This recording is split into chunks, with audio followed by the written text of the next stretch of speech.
specifically for the RMHF, we have been undergoing decontamination of the various facilities over the last several years.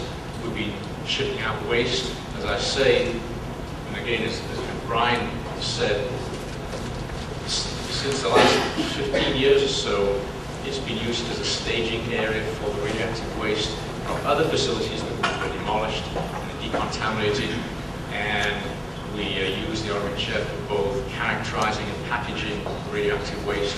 So everything comes into the RMHF and then we ship it off to places like the Nevada test site, which is a low-level radioactive repository.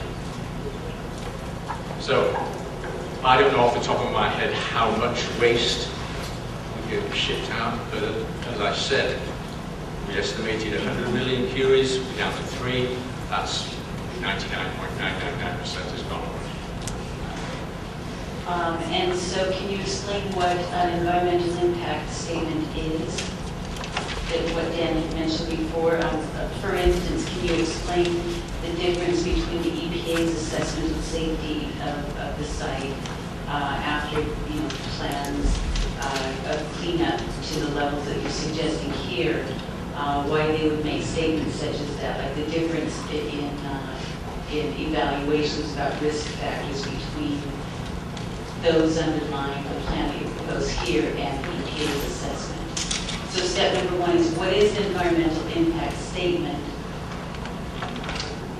You understand that this is not an environmental impact statement, well, right? That's kind of core to my ultimate point, which is why this, what Department of Energy and Boeing is suggesting here is inadequate to the public's needs. But your question in all of that is, you're asking Phil if he can compare EPA's risk range to the proposed cleanup standards, or yes, what? please. Okay.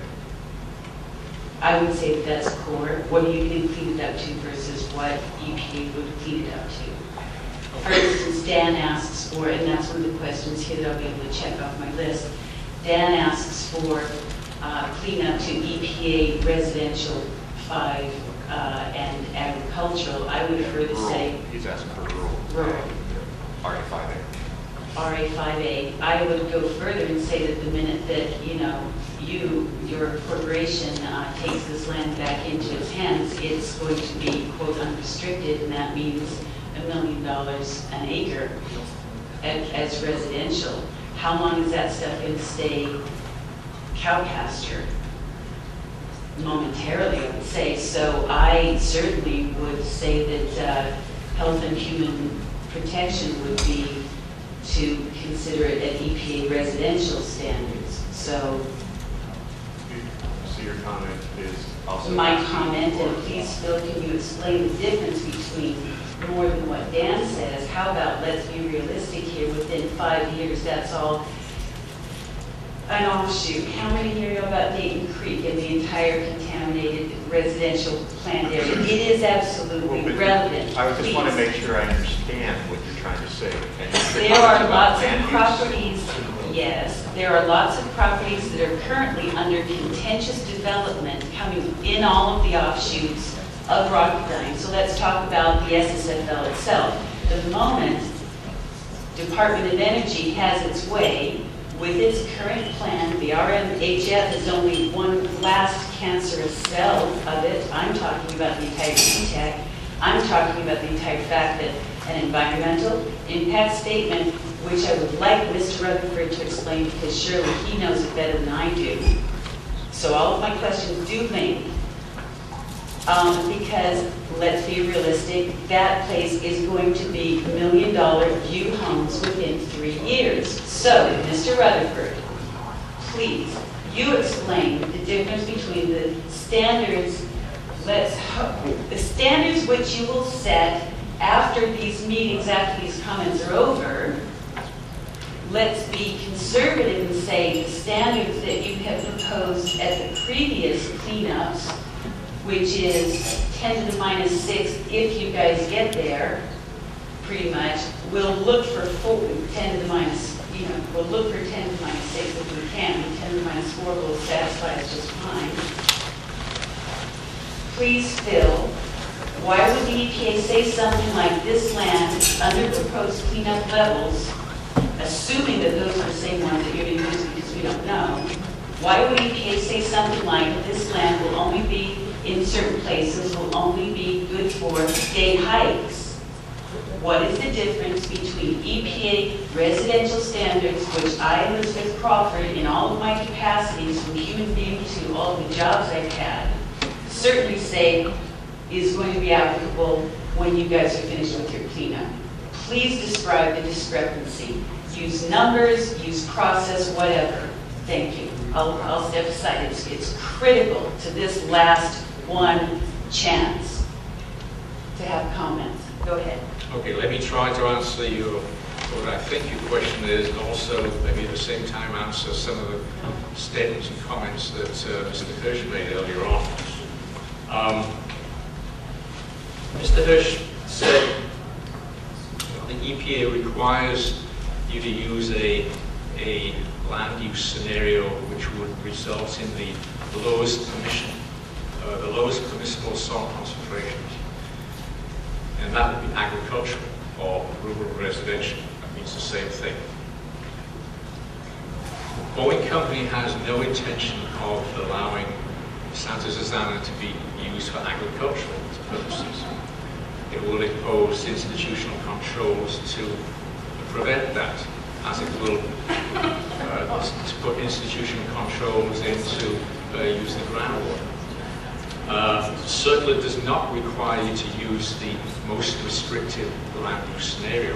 What CERCLA says is it requires you to use a land use scenario which is the most reasonably anticipated land use scenario. And that is not agricultural. Most reasonably anticipated land use scenario. Also, the California Health and Safety Code says that you must do risk analyses and exposure assessments based on either the current use, which of course is industrial, or the most foreseeable land use scenario, or the most anticipated land use scenario. So, then, if you look at the risk numbers, CERCLA requires you to achieve a risk of between 1 in 10,000 and 1 in a million, as Dan has said, using 10 to minus 6 as a point of departure, which means you should get as close to 10 to minus 6 or 1 in a million as possible, using the 9 steps in a certain process. Some of those steps involve looking at the technical feasibility or the implementability of the process, which means you've got to ask yourself, is it possible to get down to those low 1 in a million risk numbers? Is it possible to detect those with field instrumentation? Is it possible to detect those with soil analysis? Is it possible to detect those and ensure they're distinguishable from background? All of those things we have done in the past, and we'll be doing for these 2 facilities. So we will use soil analysis which gets us down as close as possible to 10 to minus 6. It is EPA's own data and EPA's own reports and analysis that says sometimes one cannot get down to 10 to minus 6.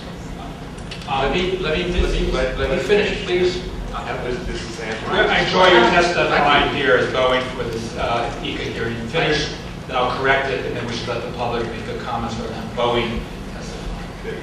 These are questions that Liz asked. I have to correct the false statements. And secondly, I know some of Liz's previous comments on the Building 24 ECA revolved around cost. She said, why are you considering cost? Well, again, one of the 9 steps in a certain process requires you to look at the cost. Excuse me. Thirdly, I'm sorry, which you had your say. Let me have my No, say. actually, I Thank am you. not. Thank you. The third area that we look at is effectiveness. And what does effectiveness mean?